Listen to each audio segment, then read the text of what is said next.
Szanowni Państwo, w dzisiejszym moim filmie opowiem Państwu o deportacjach Polaków z Kresów w latach 1940-1941 do Związku Sowieckiego.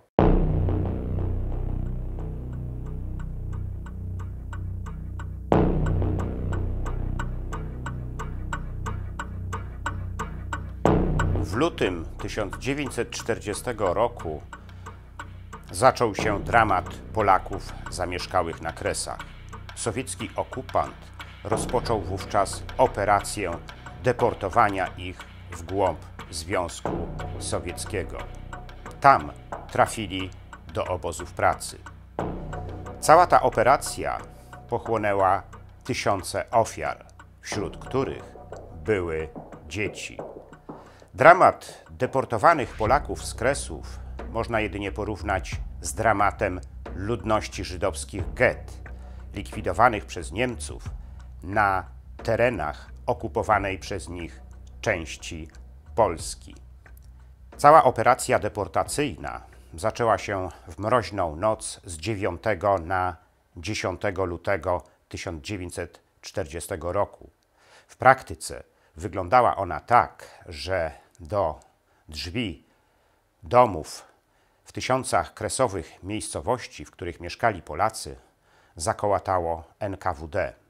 Mieszkańcom dano zaledwie 20 minut na spakowanie swoich rzeczy. Nie mogli więc zabrać zbyt wiele. Zresztą nadzorujący ich NKWDyści nie pozwalali im na to. Potem dostarczono ich do wyznaczonych stacji kolejowych. Tam czekały na nich bydlęce wagony, z których składał się cały transport deportacyjny.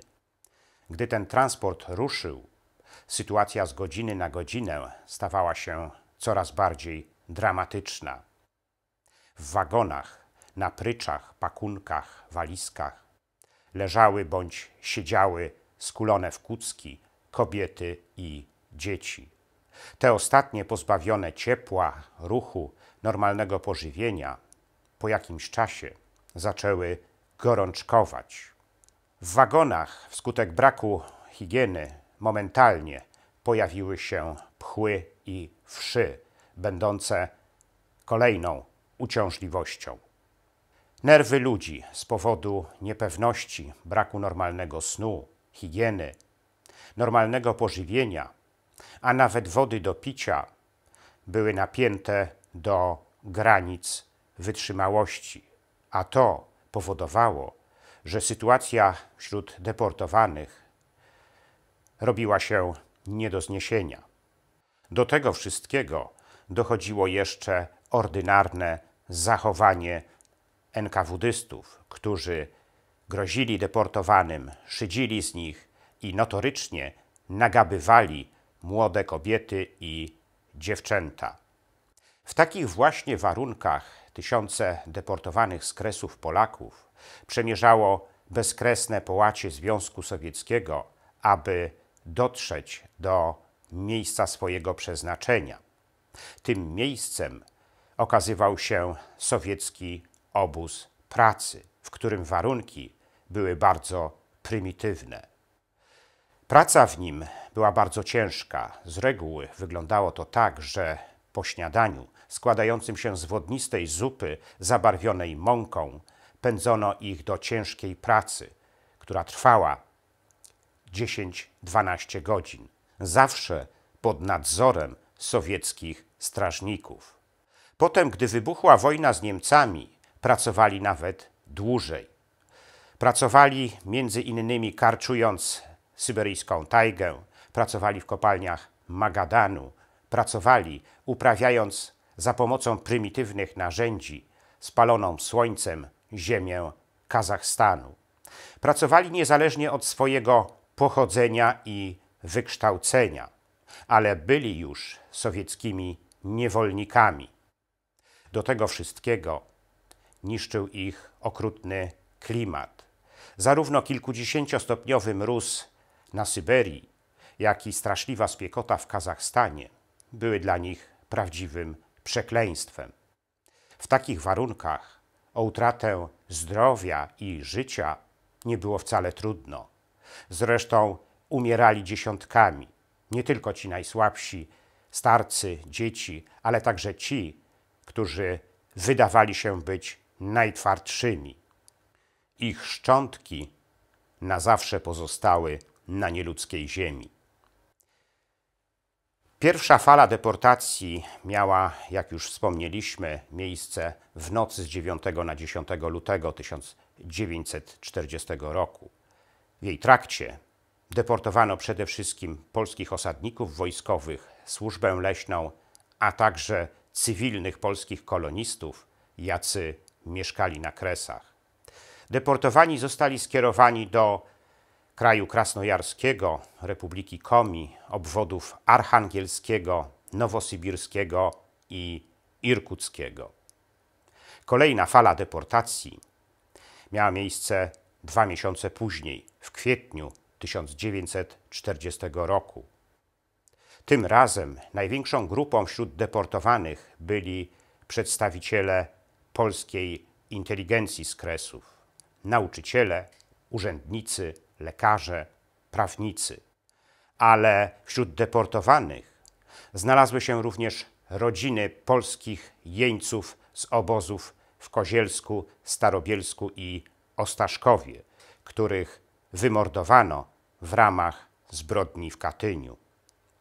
Wszyscy trafili do Kazachstanu. Kolejna deportacja miała miejsce w czerwcu 1940 roku.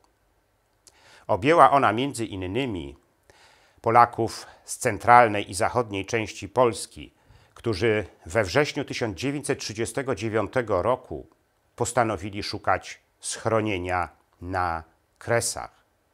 Deportowani trafili do Autonomicznej Republiki Komi, kraju altajskiego, obwodów nowosybirskiego, omskiego, irkuckiego. Kolejna deportacja odbyła się 22 maja 1941 roku.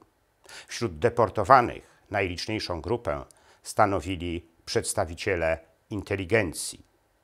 Ale wśród deportowanych byli również członkowie rodzin deportowanych wcześniej, w poprzednich falach deportacyjnych. Większość deportowanych Polaków pochodziła wówczas z terenów Małopolski Wschodniej, które to tereny jesienią 1939 roku zostały włączone do Sowieckiej Republiki Ukrainy. Deportowani trafili między innymi do Jakucji, kraju altajskiego, kraju krasnojarskiego, obwodów nowosybirskiego, a także zostali osadzeni w dorzeczu rzeki Katumi i Bii. Na początku czerwca 1941 roku sowieckie władze rozpoczęły masowe deportacje z krajów bałtyckich, Estonii, Łotwy i Litwy. Siłą rzeczy wśród deportowanych znaleźli się wówczas zamieszkali w tych krajach Polacy. W sposób szczególny tą deportację odczuli Polacy zamieszkali na Wileńszczyźnie.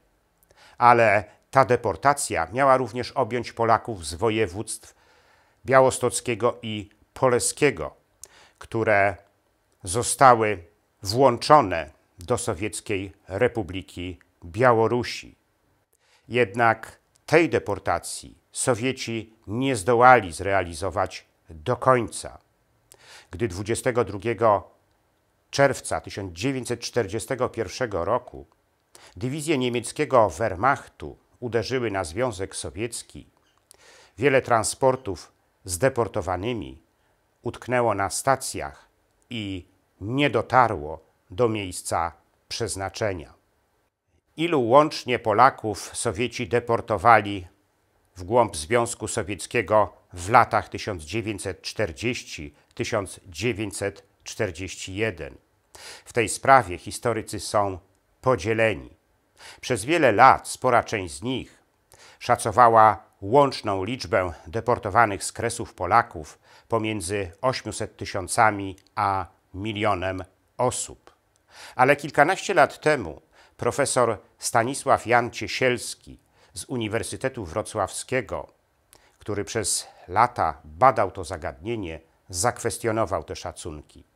Według Ciesielskiego liczba deportowanych w latach 1940-1941 Polaków oscyluje pomiędzy 307,8 tysiąca a 311,8 tysiąca. Zdaniem Ciesielskiego wśród tej liczby jedynie 184,7 tysiąca było etnicznymi Polakami.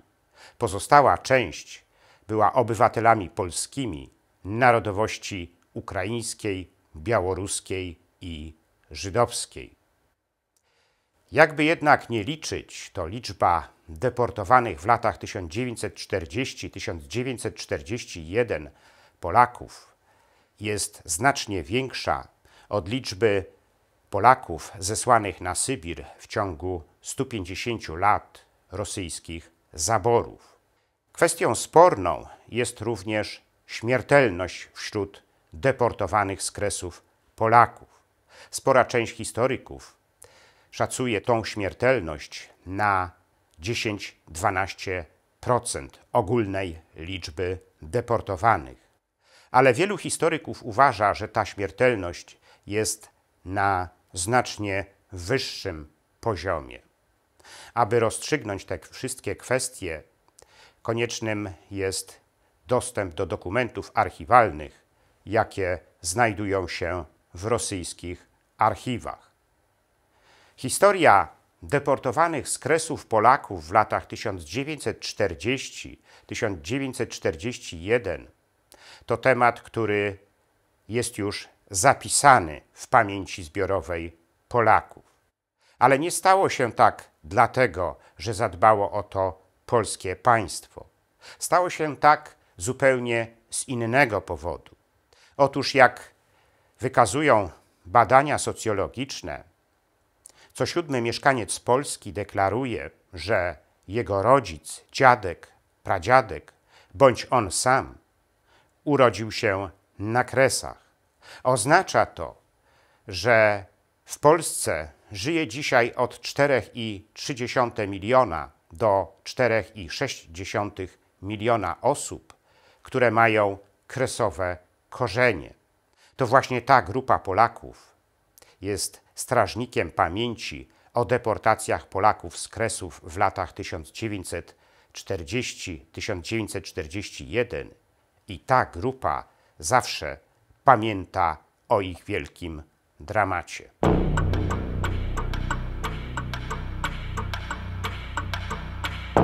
Drodzy widzowie, w następnym moim filmie za tydzień opowiem Państwu o tym, jak Niemcy kradli polskie dzieci w czasie II wojny światowej. Ten film zatytułowałem Złodzieje polskich dzieci. Gorąco zapraszam do oglądania.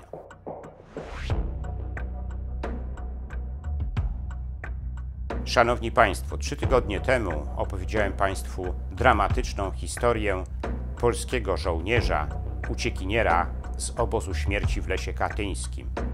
Postanowiliśmy, że tą historię opowiemy znacznie bardziej szczegółowo w szerszym filmie dokumentalnym, na który rozpoczęliśmy zbiórkę funduszy. Gorąco zachęcam do wsparcia naszej idei. Wszelkie informacje dotyczące możliwości dokonania wpłat znajdują się w opisie pod filmem oraz można je znaleźć na serwisie patronite.pl.